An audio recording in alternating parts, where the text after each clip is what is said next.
ঢাকা। নার্সিংহোমের জন্য বরাদ্দ দেয়া জমির একাংশে গড়ে উঠেছে আলোচিত হলি আর্টিসান বেকারি। 34 বছরে এই জমির বিষয়ে কোনো খোঁজ নেয়নি কর্তৃপক্ষ।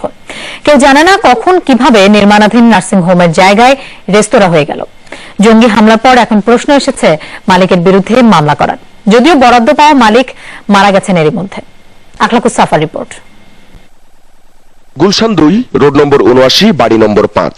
জঙ্গি হামলার পর কেঁচো খুঁড়তে সাপ বেরিয়ে আসার মতো জানা গেল এখানে হওয়ার কথা ছিল আসলে নার্সিংহোম। নির্মাণও শুরু হয়েছিল 34 বছর আগে। এখন কেউই জানেন না কিভাবে নার্সিংহোমের জায়গায় হলি আর্টিজান বেকারি হয়ে গেল। পুরনো নথি ঘেঁটে দেখা যায় 1979 সালে নার্সিংহোমের জন্য জমিটি বরাদ্দ দেয়া হয় ডাক্তার সুরাইয়া জাবিনের নামে। 2 বছর পর শুরু হয় নির্মাণ কাজ। 2 বিঘা 8 কাঠার বিশাল এ জায়গার একাংশে এখন হলি আর্টিজান বেকারি, অন্য পাশে লেক ভিউ ক্লিনিক। এরই মধ্যে মারা গেছেন ডাক্তার সুরাইয়া। জমির মালিক এখন তার 2 মেয়ে। কি করে হলো এসব? এটা কি চোখে না পড়া, নাকি দেখেও না দেখা? সরাসরি কোনো জবাব নেই রাজুকের কাছে। গণপূর্তমন্ত্রী বলেছেন নেওয়া হবে কঠোর আইনি ব্যবস্থা। ইমারত নির্মাণ বিধিমালা বলে শর্তভঙ্গের দায়ে বাতিল হবে জমির বরাদ্দ। জালিয়াতি পেলে করা হবে প্রতারণার মামলা। হলি আর্টিজানের একজন মালিক অবশ্য বলেছেন সরকারের সব সিদ্ধান্ত মেনে নেবেন তিনি।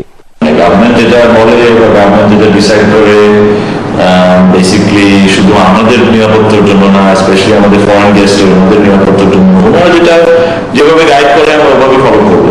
মেবি ওই গাইডলাইনের মধ্যে একটা বিজনেস হতে পারে, ওয়ার্কেবল হবে না, ওইটা পরের চিন্তা। আখলাকুস সাফা, যমুনা নিউজ, ঢাকা। কূটনৈতিক পাড়ার নিরাপত্তায় গুলশান বনানী থেকে সব